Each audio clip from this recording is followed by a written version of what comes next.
Welcome to the Note Investor Podcast. We'll guide you through the ups and downs of note investing and teach you all about the nitty-gritty details of the business that other people won't talk about. Your host, Dan Deppen, is a former aerospace engineer and product manager who transitioned away from cubicle life to full-time note investing in 2018. Our website is www.fusionnotes.com, where you can subscribe to this podcast, comment, and find links to other information on note investing. Hi, everyone. Welcome to the Note Investor Podcast. I'm your host, Dan Deppen, and today I'm joined by Kimberly Banks Fawcett. Kimberly, how you doing? I'm great. How are you doing, Dan? Good, good. Well, thanks so much for joining. So you're from Note Investing Academy and Distressed Mortgage Expo, which we can... Diversified now.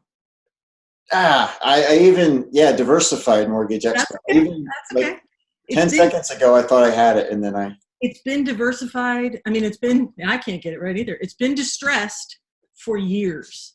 And we took it over because we wanted to expand it a bit. Certainly before the coronavirus came around, the mortgage market had changed. There wasn't as much distressed product. So people have to use more of their skills. And why just focus on distressed mortgage skills? We wanted to broaden it and make everybody smarter. So cool. So maybe talk a little bit more about what that is and what you have scheduled. Like, I don't know if you have dates planned out. I know things are it's kind of hard to schedule events right at the moment. But well, we're shooting for the first week in October, and the first weekend. We would love to have it in Nashville. That's our goal. Great city to have an event in, and there are other note events out there, and no one ever has it any place as fun as Nashville. Unless, of course, you decide to take it to an island, and not that many people can show up. Yeah, then people would have a hard time getting there. Yeah. And everybody goes, "Oh, the tax breaks. You could just make it a vacation," but no one actually ever does it. So we figure Nashville, we can get people there, and I've done a ton of research on how great Nashville is for people that don't like country music. So I'll be using that in my advertising. What we want to do is we want to have new note investors and we want to have experienced note investors, and we want to be able to bridge the gap and add value for both types of investors. To help out the newbies, we're going to do a 101 class the night before the event kicks off, where we'll make sure that everybody understands the general concepts. They certainly won't be dangerous enough to go out and start buying notes, but they'll understand what's going on at the event. You go to those events to learn, but if you haven't covered all the basics, you're going to miss things. So we want to make sure that even the newest people will understand what's going on. And then we're going to kick it off with a state of the market address. With so much going on, who knows where the market is right now? And I think that'll help solidify everybody's understanding of the opportunity that's coming. Whether it's going to be a huge tidal wave, like some people are predicting and hoping, or whether it's going to be, there's some more lower value distressed product, but everything else is pretty much business as usual. It could run the gambit. And it'll be great to have everybody on the same page. And then we'll go from there with other topics that seem to make sense at that time. So. Yeah, and I think that timing might be good because right now, like, my perception is there's a lot of uncertainty, and that's, I'm having a hard time trying to predict where things are going to be in 6 months. But by the October timeframe, we should at least have a better idea what direction things are going to head. And I think if it turns out to be true that sunlight kills some of it, maybe if we do have a second wave, it'll be after the summer. So things won't have gotten really bad. But again, we can't predict the economy. We really can't predict what's happening with the virus. So I guess worst case, you could take it online, right? If you had to. Yeah, because it'll still be valuable information. You don't get the same networking from an online event, but right. Different little tricks you can try. Zoom has this great feature. I don't know if you've ever used it yourself or in some kind of meeting, but you can have breakout rooms on Zoom. No, I haven't. You can I've hosted webinars on Zoom, but that's as fancy as I've gotten with it. you can have little breakout groups, and you can, as the moderator, you can jump from group to group and see how they're doing. And so you can do all kinds of things online now. Wouldn't be our first choice, but it would still be a good event anyway. So Yeah, that'll be good either way. But yeah, hopefully we can all meet up that would be face to face. And that'll be nice too if you can kind of bridge the gap between the people who are brand new and then the people who are more experienced. Like, because I've gone to some events that were kind of catered to newbies, and that's fine, but I end up not listening to any of the content and just talking to people. And then I've been at other things like IMN, which are like really great. They're pretty high level, but if you're brand new, wouldn't get much. Yeah, I think we'll be polling people like you. Like, what would, you've been to all the new events, you know what you're doing. What would you like to see at an event? Because I think sometimes IMN might be a little too high for some people. Like I went there, I think it was the first IMN I went to, it was in Dana Point. And the guy that was up there talking about the economy was fascinating. And he was from one of the Federal Reserve banks. I'm not sure. Uh-huh. But I did the thing that I have seen people do and made fun of them all my life. I chased him out of the room when he got off the stage. Yeah. And I asked him, I'm like, okay, who's my best data source?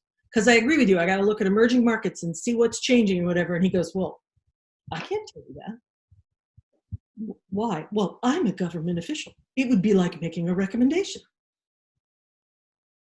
So why are you here? That's funny. I can't. All right, then. It's very strange. So it's not as much hands-on stuff, I think. It's very interesting, and it's wonderful to get in the heads of the really senior people, the people with the $2 billion portfolios. It's great to listen to them, but I don't come away with that much actionable stuff. Yeah. Yes, but not actionable stuff, for lack of a better word. So. Yeah, I had kind of a similar thing for my MN. I mean, I came away with a few tapes and a few good contacts, but yeah, some of the stuff, it was fairly limited.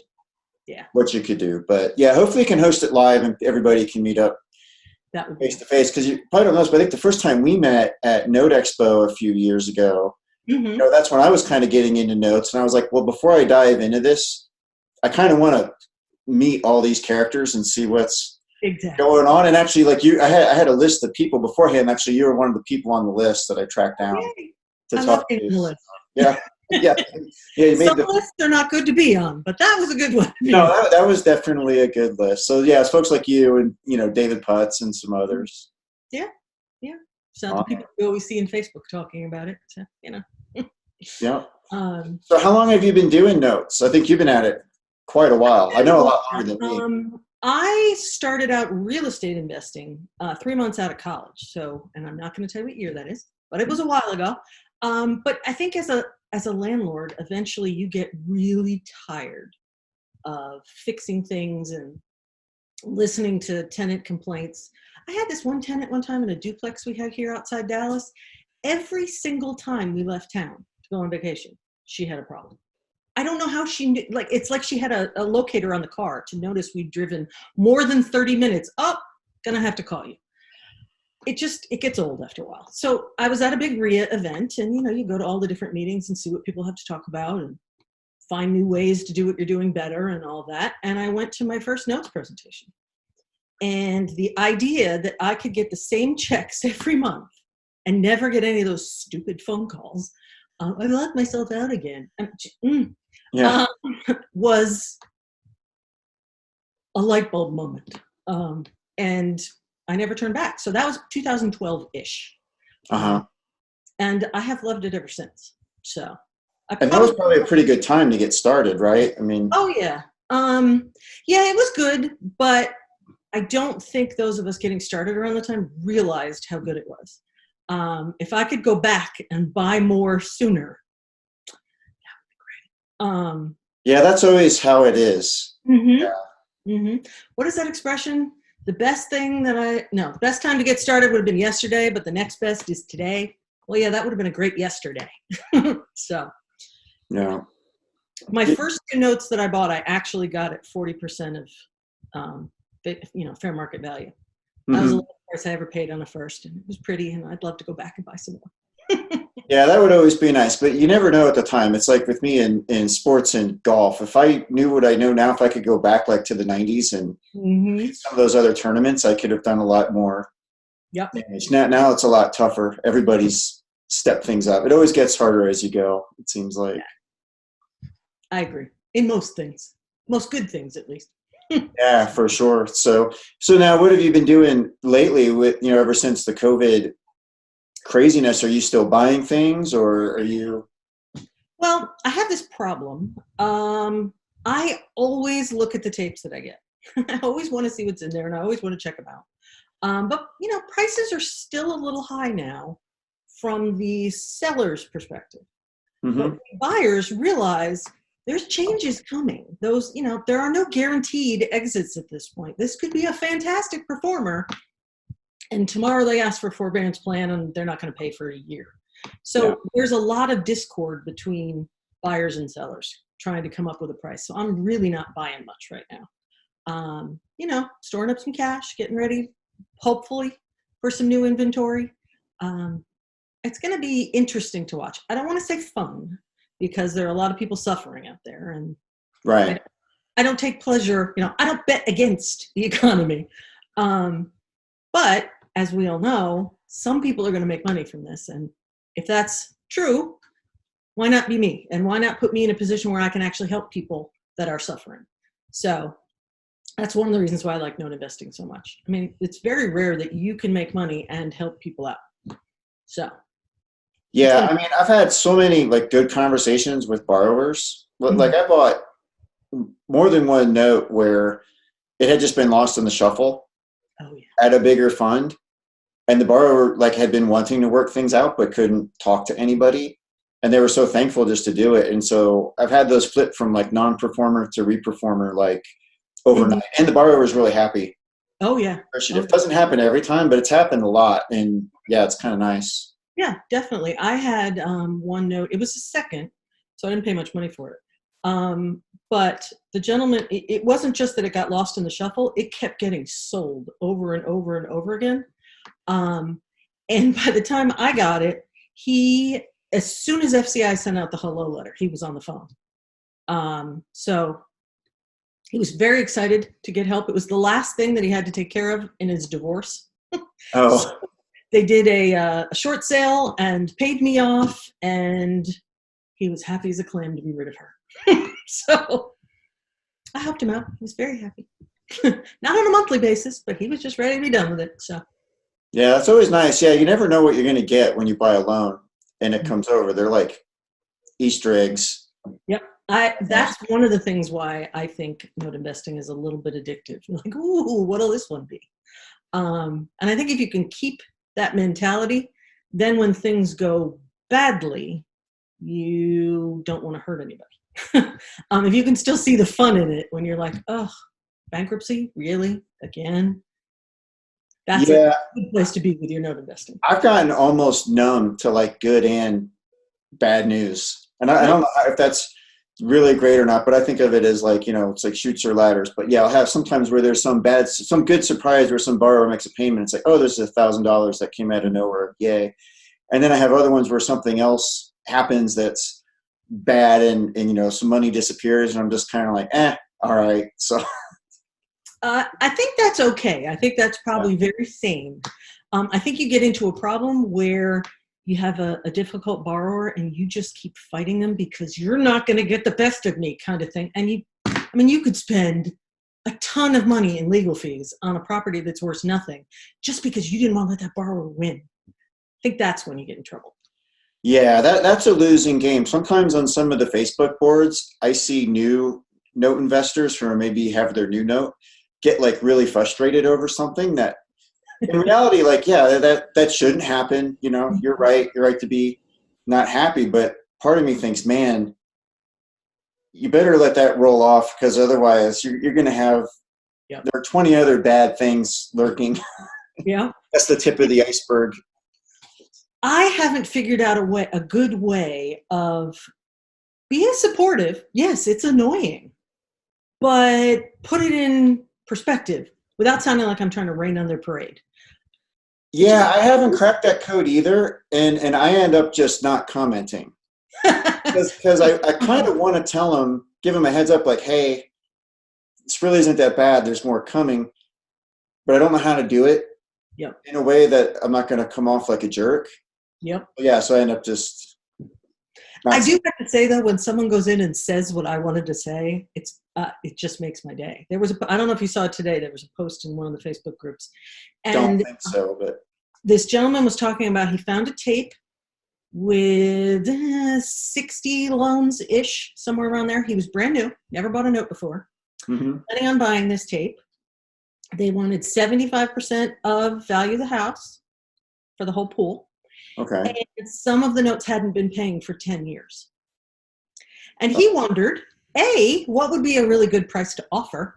And B, how does he find a JV partner who knows how to manage notes to work with him? You can imagine the responses he got. Yeah. And he just didn't seem to want to believe it. He was like, wow, you guys are really raining on my parade. No, we're telling you the truth. There's a reason why that note hasn't paid for 10 years. And it's probably not going to be in your favor. Yeah. Yeah, because usually on those forums, or you go in bigger pockets, people usually aren't raining on parades too much, even if they see Nate. Like, if anything, I would say people tend to be overly rosy Yeah, maybe. about things. Because, like, when I started in notes, like, I would run into some problems here and there, and I'm like, man, I've never heard anybody talk about this before. And then you get on the phone to people and they're like, oh yeah, I've seen that. That's not unusual at all. So. Well, a couple of years ago, I guess it was 2017, that's when we started Note Investing Academy. And we did that for two reasons. One, three reasons actually. One, we didn't think many of the education options were thorough enough. Like, they teach you how to get into a note, but not what to do once you were there. Right. Second, they were all ridiculously expensive. Like, who needs to pay $25,000 to join a program? I mean, that's as much as you might spend on your first note. So we didn't want to do that. But thirdly, there weren't many people talking about the bad things that can happen. And not from a complaining, whining, always my life terrible perspective, but just to let you know what note investing really is like. So the first round of videos that we put together for our program, each one of us did 2 or 3 case studies. One that was, this was just fantastic. One that was, average everyday note. Everything was okay. Made a little money. It was good. And then one that just went to hell. Because we wanted to show people that, it's not all rosy. It can be very profitable. And I personally think it's a heck of a lot of fun.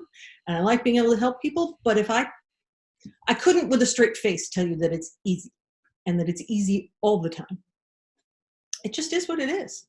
So yeah, it's definitely not. So yeah, maybe talk a little bit more about how Note Investing Academy works. Because one of the questions people ask me all the time is like, how do I get started? What do I do? And they ask about books, and there's some good information in books, but they only go so far. I haven't really come across a book that takes somebody all the way to buying things. And as you said, a lot of the training programs are very expensive, and so I've been kind of confused on where to send folks. So what we put together currently, there are over 100 videos there, which some people actually find overwhelming. So sometimes I'm a little hesitant to tell them how many there are. And we start from a 2-minute video on what a note is and go all the way to, I think I did a bankruptcy video, and I had so much information I had to break it into 2 videos because no one would have sat through that.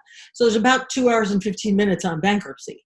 So all different length videos, and we divided it into modules for when you would need to know things like how to understand what's going on, how to set up your business, then how to find notes, then who needs to be on your team to help you work them out, and then a big section on what can go wrong, like what bankruptcy or a contested foreclosure or all the different things. Because like I was saying earlier, everybody's painting the rosy picture. They're not giving you the how-tos when things get hard. So that's what we wanted to include. Every month, everything, all of that is online. And you can go in any order you want. If you're brand new, I would go one by one. But if you have some experience, you might want to jump in right in the middle.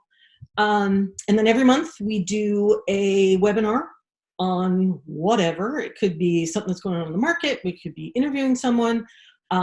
We have a book club. So once a quarter, we've all read a book together. It's usually not a note investing book. It's more of a mindset, business practices kind of book. This quarter, we're doing Atomic Habits. That's a good one. Yeah. That might be my favorite business book. I love that one. He also is one of the few authors that if you get on his mailing list, what he sends you is pretty good. And he's not trying to continue to sell stuff. I need to get on that then. Yeah, because I haven't gotten on his mailing list. Yes, I'm a big fan. So that adds to the content that we have on the site. And then we have a private Facebook group where we sort of support each other. If anybody has questions, there's either Liz and I answer them or someone else in the course answers them. So that's basically our program. We're really enjoying being able to help people out without, like I said, taking all the money that they would have used on their first note from them to do it. Yeah, because that's a little harsh unless you have just an insane amount of capital to deploy. And really, once you get into it, it's maybe not for everybody. So they don't know going in. You don't want to plunk down tens of thousands of dollars and then find out that, it's not really my thing. I prefer to do something else. So that's kind of it's nice. also inexpensive enough that if you wanted to invest in note funds and you wanted to have someone else managing your money, you'd know what was going on. Yeah. It would still be beneficial to someone like that. So especially if you were doing JV relationships when you're much closer to each individual asset, you would want to know how this guy is running your money. So you can ask the right questions and make sure they're doing things right. So where do people find that? I'll put it in the show notes, but just on noteinvestingacademy.com. So cool. It says. Cool. So it's a good program. So leads to the next question too is whether there's a tidal wave of notes coming or not. So I know it's unclear at this point, nobody knows, but I'm curious what you think some of the likely scenarios are as we get 6 months, 12 months out. Well, it's interesting because people are really trying to predict now, and we don't have the information yet on how things have changed. It feels like we've been trapped in the house for the last year, but we really haven't. So when people talk about, there was only a 3% increase in people that didn't pay their mortgage in March. Well, so what? I mean, we didn't shut down until the end of March. So they probably paid their mortgages at the beginning of the month. That's not an indicator. I don't even know that April will be an indicator because I don't know that everybody's businesses, the businesses that did shut down, I don't know if they had shut down yet. So it's hard to predict. What I would recommend to everybody is as many webinars that you can fit in about people's predictions on what's coming. Listen to them all. I mean, you'll hear things that conflict and you'll hear things that just don't resonate right with you. And that's your indicator that they might not know what they're talking about. But everybody has different takeaways and different things that stick in their mind. For example, the thing that I'm really confused about is the Federal Reserve rate. Mm-hmm. Banks put in a threshold of the amount of money. No, I'm sorry. The Fed put it in like in the 1800s. And what it was to do was you had to have enough cash on hand so there was no run on the bank. If anybody's ever seen It's a Wonderful Life, that's a run on the bank. Yeah. Your bank doesn't even have to be in trouble. But if they never keep as much cash as they have deposited, they have it invested, but they don't have it on location. If everybody came in on an average day, there would be a run on the bank and it would be a nightmare. Well, that actually happened in Manhattan a few weeks ago. When they cleaned out the ATMs, they had so many large cash withdrawals, they ran out of hundreds. Wow. Now, the bank itself was fine, but as far as the cash they had in a downtown Manhattan location, which is, wacky. Yeah, that doesn't bode well. Excuse me, I got to go raid the ATM. It's just weird.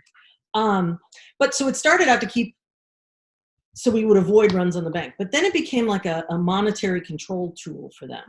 So when the economy was heating up, that's when they would drop reserve rates. So more people banks would be able to loan more people could take out money and contribute to the expansion, start businesses, buy things, whatever.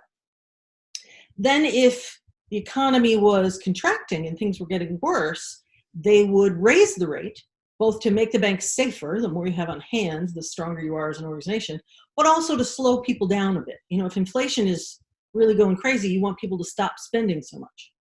Well, right now, they've lowered the reserve rate to 0, which you're supposed to do in an expansion. But we now have 30 million people unemployed. Like it just doesn't fit. And there are a lot of little pockets of typical indicators or strategies that the government uses to help with the economy that just don't make sense. Yeah, the whole traditional like macroeconomics Keynesian stuff that I learned, like all those little simple equations, don't seem to work anymore. Like I know, in the last financial crisis, they lowered rates and they did a lot of stimulus. They increased the money supply dramatically, which should have caused inflation, and it didn't. Like not at all. Yeah. Now we're printing even more money. And it seems like, okay, at some point inflation's going to kick in, but where's that threshold? And I have no clue. Last time I thought we would have hit it, we didn't. This is hard. So this is one of the things I don't even have a prediction on this one, what's going to happen. I'm just kind of curious to see how it takes out, because it's not playing by the rules that I learned in college. So some people are comparing it to the Great Depression, which I think is a bad comparison, because in the Great Depression, all industry stopped. The only thing that really saved us was when they did government work programs and put everybody back to work that way. Well, currently, everybody went online. How much of business stopped working versus just stopped being in person? So how's that going to buffer the economy? Sure, there was a huge chunk of businesses that folded, that won't be able to open again, and people are unemployed, but there's so many people still functioning almost as if it's normal. And then there's grocery stores and Clorox manufacturers and shippers who are stressed out beyond belief, doing so much more business than usual. Yeah. Overall, does that affect the economy? There's really no precedent for this. I don't think you can look back at another recession or depression to draw comparisons, because this is so unique. Something that I heard yesterday when I was listening to a mortgage summit, I can't remember what the name of it was, but they pointed out that the 2008 crash, we can't even compare to that, because that was caused by the financial markets screwing up. Whereas this is hitting the financial markets, but they had nothing to do with it. It's all healthcare. So their reactions and their ability to help and where problems are, it's different. I mean, they can actually help at this point rather than just be like, oh, sorry, we screwed up. So, I mean, I don't know what you compare it to, but I was listening to a webinar today that Atom Data was doing. They have some really good stuff, and I like the way that they pointed it out. What they did, Atom Data, ATTOM. What they did is they just picked 3 indicators, and let's see how this, these have always been important indicators in the housing market. Let's see what's going on. So they focused on affordability and current rate of foreclosures and job loss. And then they compared all the different counties, and they came up with 50 counties that are in trouble, that they're worried about. And pretty much, well, the West did best, which is remarkable to me because nothing is affordable in the West. I mean, try and buy a house in California. Yeah.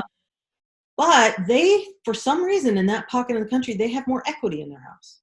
So they will not. You're saying California is okay this time? Because I know they got hit hard last time. Yeah, but they will be okay now because in general, they have more equity in their houses. So they're not going to become underwater very quickly. Okay. However, the Northeast is terrible. And I do think that has something to do with how many cases you have as well. I mean, so many people are sick in the New York and New Jersey area. Right. It's quite as rampant in California. But in the Northeast, of the 50 counties, they said 18 of them were from the Northeast. And in New Jersey specifically, they said almost the entire state hit their at-risk list because there's already a high flow of foreclosures. It's not affordable. That is an incredibly expensive place to live. And currently 25% of the population in New Jersey is already underwater on their mortgages. Huh. So they all get sick. They're all not working. New Jersey's really going to be hit hard. So I think we're going to have pockets. Like here's okay. Here is dreadful. Here, well, we'll see how that one's going. So, I mean, in 2008, it was the whole market that was a problem. Now it's going to be different places. Did they talk about how they expect Florida to be this time around? They did not mention Florida, not specifically, but they did say the South, which they were including Florida in, doesn't look in a particularly bad situation. And they also had, I think it was 20 markets that they were talking about. They had the least risk, and the South had 8 counties on that list. So, I mean, that's a pretty good showing. Yeah.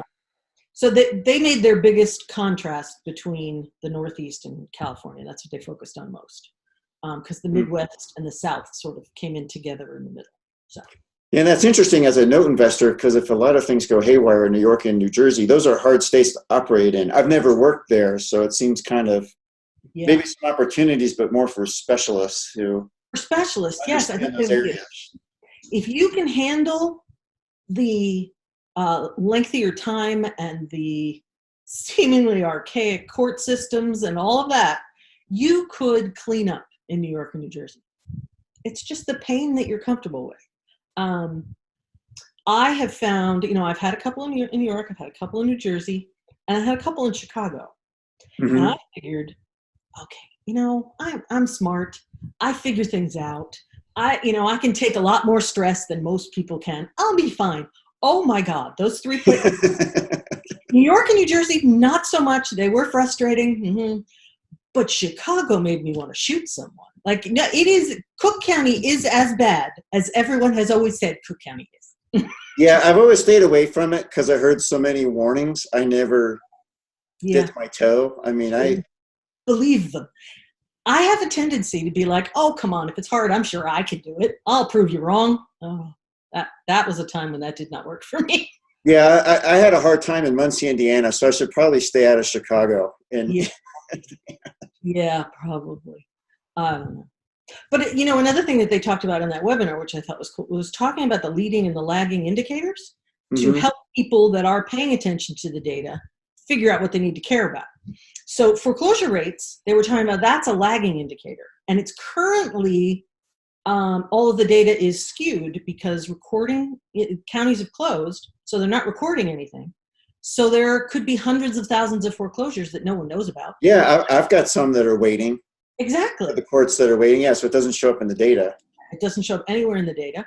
And then on the flip side, some people obviously pay attention, how are real estate agents doing? Are they selling a lot of things? Are they not selling a lot of things? Well, they pay for their annual dues in January. So if every real estate agent in the country stopped working, you would have no idea because they're still all registered. So you pay attention to the systems that they use in their business and see if those businesses are doing okay.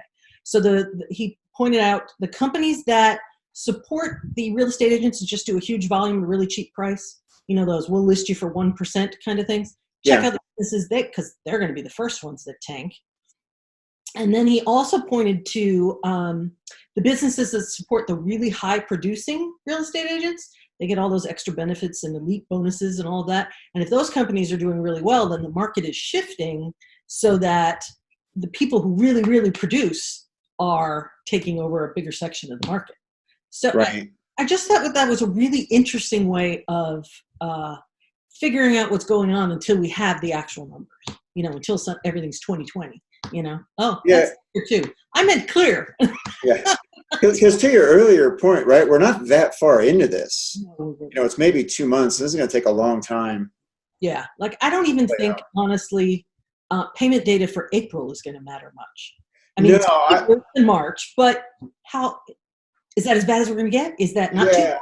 I have no idea. I've been watching my portfolio closely at the end of every month. It was like March, no impact, but it was just starting. Yep. And then April was surprisingly good as well. Mm-hmm. But I have to believe with the unemployment rate and everything shut down, because a lot of my borrowers are, borrowers that tend to do, hourly jobs, and a lot of those are going to be closed. That impact has to show up. So I don't know if it's going to be May or June. I'm just kind of waiting for that to happen. But I surprisingly haven't seen it. This is May 7th. We're recording this. It'll come out in a couple weeks later. But I've been really surprised I haven't seen more impact today, but I assume it's coming. It's got to be. And they were one of the other points that they made was there are a ton of people that went and asked for a forbearance plan because they think they're going to have a problem. So it's not even the people that are actually having a problem. Yeah, my favorite, I got an email from a borrower's attorney this week. So this thing was way delinquent, and I started foreclosure, and then his attorney said, hey, is there something we can work out? And so I made a proposal.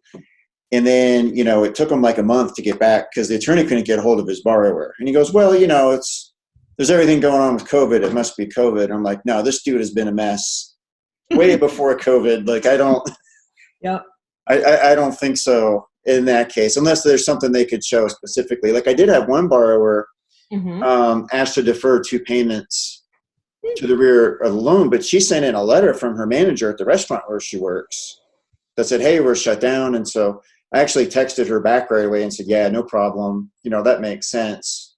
Yeah. But some of these other ones, I'm sure there'll be a lot of people that in some cases claim something like 30% of people that requested a forbearance plan still made their March and April mortgage payments. Yeah. So a lot of people that are just trying to protect themselves. And then I have this one borrower that he's just, some of them you just have to hold their hand and you have to listen to them complain and whatever. He said that he needed a forbearance plan because of the virus, because his son turned 18 and now his wife doesn't get Social Security for him anymore. I think the fact that your son turned 18 this year was caused by something that happened a lot longer ago. That wasn't COVID. Yeah. So, and actually what's interesting is my servicer said, well, you don't have to give him a forbearance plan because it's not COVID related.